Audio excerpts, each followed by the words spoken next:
Afternoon. તો આજ સવારથી બહુ જ બધું કામ કર્યા પછી we are going on a event at Anand નહીં પણ નડિયાદ. તો બસ તમારા ભાઈ જોડાવાનું છે. આ મારો થેલો વાળનો દેખાઈ નથી રહ્યો, મને દેખાડતા નથી આવડી રહ્યું because it is here ready हो चुका है हमारा बैग और हम जा रहे हैं नडियाद. 2 કલાકનો રસ્તો છે મારા ઘરથી. એના પછી ત્યાં આજે સંગીત એન્ડ રિસેપ્શન બંને છે.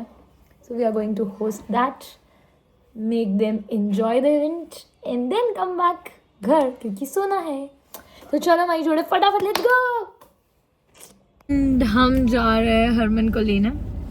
બસ એના પછી આ સ્ટિયરિંગ હું હરમનને આપી દઈશ અને મસ્ત મજા કરીશું. ચલો પહોંચી ફટાફટ નડિયાદ. હિયર ઇઝ આર દોસ્ત. હેલો. તો બસ અમે અહીંથી કેટલું છે નડિયાદ, ફટાફટ સીટ બેલ્ટ પહેર, આમ બેસી ના રહીશ. પહોંચવાનું છે આપણે ઇવેન્ટમાં 1:30. 1.5 કલાક છે અહીંથી અને અમે ઓલમોસ્ટ અહીંયા પહોંચતા 6:45 થઈ ગયા છે અને અમારે 7 વાગે પહોંચવાનું છે. 7:15 પહોંચી રહ્યા છીએ અમે exact 10 minute late, but we know it sorry કે અમે ભલે લેટ થઈશું, ક્લાયન્ટ તો ડીલેટ ચાલતા હશે એટલે it's okay, but still will be on time. Yes guys. અને મારે રેડી બી થવાનું છે, ગાડીમાં મેકઅપ કરી દઈશ. તમે કેમ એક્સપર્ટ હોય? Skills guys. ઓ બાપ રે. અમે ઇવેન્ટ લોકેશન પર પહોંચ્યા ને આ હાલ છે ઇવેન્ટ લોકેશનનો. લાઈક લિટરલી બધા ખાલી છે.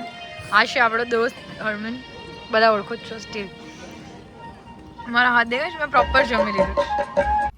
સો ગાઈઝ ઇવેન્ટ પત્યો અને મારા લક્ષણ દેખાઈ ગયા છે. જો આમ ઇયરિંગ્સ નીકળી ગઈ છે. હવે આ મેકઅપ રિમૂવલ સ્પ્રે બી આવી ગયું છે એટલે હવે એ બી રિમૂવ થઈ જશે ગાડીમાં બેઠા. અને ઘરે પહોંચતા તો હું કપડાં બી બદલી લઈશ, બધું સેટ થઈ જશે. હમણાં અહીંયાથી જ બદલીને નીકળીએ છીએ બાય ધ વે આપણે તો બસ આપણે હવે હરમનને એના ઘરે ઉતારવા જઈશું અને પછી આપણે જઈશું મારા ઘરે. સો ગાઈઝ ઇવેન્ટમાં ગજબ મજા કરી છે મેં હરમન. કેટલા પરફોર્મન્સ હતા કહી દે? 8. એટલું સડેલું મોક એમ બનાવે છે એ લોકો. લેટ ચાલુ 8 હતા. 8 ના કેટલા 8 હતા. હરમનનું મોં એટલે સડેલું છે કારણ કે અમને 7 વાગ્યાનું કીધું હતું અને શરૂ થયું 8:30 પછી 8:30. 8:50 એ તો મેં ચાલુ કર્યું કે આવો હવે બેસો તમે. એન્ડ 8 પરફોર્મન્સ માટે અમે લોકો લિટરલી 2 કલાક વેઇટ કરી. મને એવું થાય છે હું હલ્દીમાં ને એ બધામાં તો સ્કેડ્યુલ કરી શકું છું, સંગીતમાં તો સ્કેડ્યુલ બી નહીં થતું કે તમારે પછી બીજું કંઈ છે. કંઈક નવી સિસ્ટમ ચાલુ કરવી પડશે. કોઈની પાસે પ્લીઝ કંઈ સજેશન્સ હોય તો DM કરજો, કમેન્ટમાં લખજો. વિથ ધીસ ચલો હમ જાતે हैं हरमन को छोड़ने.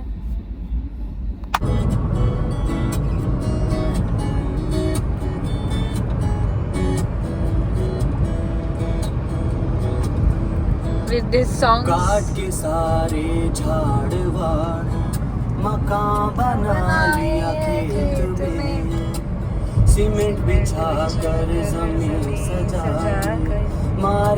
so it's actually wow. મને ગાડીમાં બંધ કરવા માટે લોક કરવી પડશે લાઈટ્સ. વાવ થેન્ક્સ. ડન.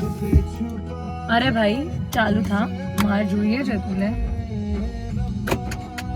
એટલે જિંદગીમાં ગાડીમાં બી આટલી સ્ટ્રગલ છે ખબર છે મને. આ બંધ નહીં. ओके ठीक है. और हरमन को छोड़ा घर, हम घर पहुंच गए हैं and there is a thing that happened to me today. So હું તમને મસ્ત રૂમમાં જઈને શાંતિથી એના વિશે કહું. થયું છે મારી સ્કૂલ એટલે સેન્ટ હેન્સ હાઈ સ્કૂલ કે જ્યાં હું બચપનથી ભણી હતી એ સ્કૂલના એન્યુઅલ ફંક્શનમાં એ સ્કૂલ એલ્યુમિનાઈ મારો photo with my batch number મૂકવામાં આવે છે. હું આ વ્લોગ જ્યારે એન્ડ કરીશ ને ત્યારે લાઈક એડિટ કરીશ કે એન્ડ કરીશ ક્યાંક તો હું એ ફોટો મૂકીશ. But you know what special actually એ લોકોએ મૂક્યો ના મૂકે બધી વસ્તુઓ તો બહુ દૂરની. બટ સ્પેશિયલ વાત એ છે કે એક એવી સ્કૂલ કે જ્યાં તમે મોટા થયા છો, જ્યાં તમને આ સ્કિલ્સ, આ તમારી અંદરનો ટેલેન્ટ, બધી જ વસ્તુઓ ક્યાંક ને ક્યાંક ત્યારે રિયલાઇઝ થાય જ્યારે તમે ત્યાં હો. And you know the special thing is not just કે એ લોકોએ ફોટો મૂક્યો, બટ મારા ફેવરેટ મેમ કે જેમની જોડે મારો બહુ જ સરસ બોન્ડ છે, કે જે મારા માટે બહુ સ્પેશિયલ છે. શી ટેક્સ્ટેડ મી મારા કાકાની છોકરી કે જેને મને આ વિડીયો શેર કર્યો, આઈ મીન સોરી, આ ફોટો શેર કર્યો, it's just very beautiful, very pure વસ્તુ મને હંમેશા લાગતી હોય છે. કે મને કોઈ એવું પૂછે ને કે કૃતિ તે શું કમાયું છે જીવનમાં, તો હંમેશા એવું કહું કે મને આ જે મેં કમાયું છે ને એ મને કોઈની જોડે નથી શેર કરવું. મારી આ જ કમાણી છે. એટલે આ જ્વેલરી નહીં મારી, મારા આ લોકો કે જે મને બહુ જ પ્રેમ કરે છે. અને બાને હું ઓર્ગેનાઇઝ કરતાં કરતાં મેં મસ્ત તમારી જોડે વાતો બી કરી લીધી અને મને ખબર બી ના પડી કે હું આટલું 2 સેટ 4-5 બુટ્ટીઓ આ લઈને ગઈ હતી. મેં ગોઠવી બી દીધું ફટાફટ. જટ મંગની પટ બિયાવાળી સિસ્ટમ જ છે આપણે. આઈને તરત મૂકી દેવાનું, પછી ખોવાઈ જાય છે યાર મારાથી બધી વસ્તુઓ. હજુ આ મારી બુટ્ટી હું આ છે ને ફ્લોમાં કાઢતા જ ભૂલી ગઈ હતી આજે તો. એટલે મેં મસ્ત આમ ડબ્બીમાં સાચવીને મૂકી દીધી હતી. પછી આપણે પહેરી થઈ ગયું. ચલો, બહુ જ પ્રોપરલી ઓર્ગેનાઇઝડ છે. પણ છેલ્લા ઓલમોસ્ટ કેટલાય ટાઈમથી આ એક ગુચ્છો છે જે મારે કાઢવો જ તો, પણ હું કાઢતી જ નથી. આમ લાઈક જેટલી બી વાર જોઉં ને એવું લાગે કે આમાં કલાક બગડશે. નથી કરવું. અને એ ચક્કરની અંદર આ ગૂંચવાડો મારો એટલો બધો વધી ગયો છે કે લાઈક મેં આમાંથી અત્યારે 3-4 છૂટા પાડ્યા. અને આઈ થિંક આ હું પૂરું કરતાં કાલ સવારે ઊભી થઈશ.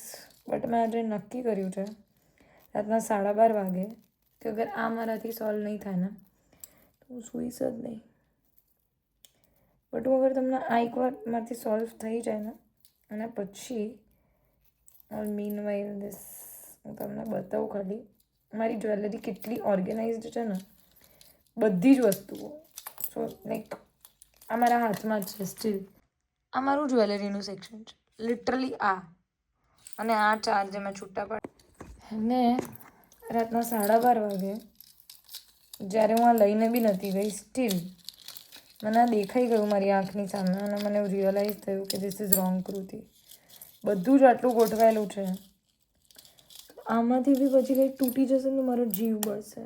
કંઈક ચેન નીકળી ગઈશ. 5મું બધાના હજી મારી ડબ્બીઓ જે અલગ અલગ છે ને એમાં મારે ભરવા પડશે. હું એ બી તમને બતાવું છું. પહેલાં આ છૂટું પાડું પછી ગોઠવું ત્યારે તમને બતાવું.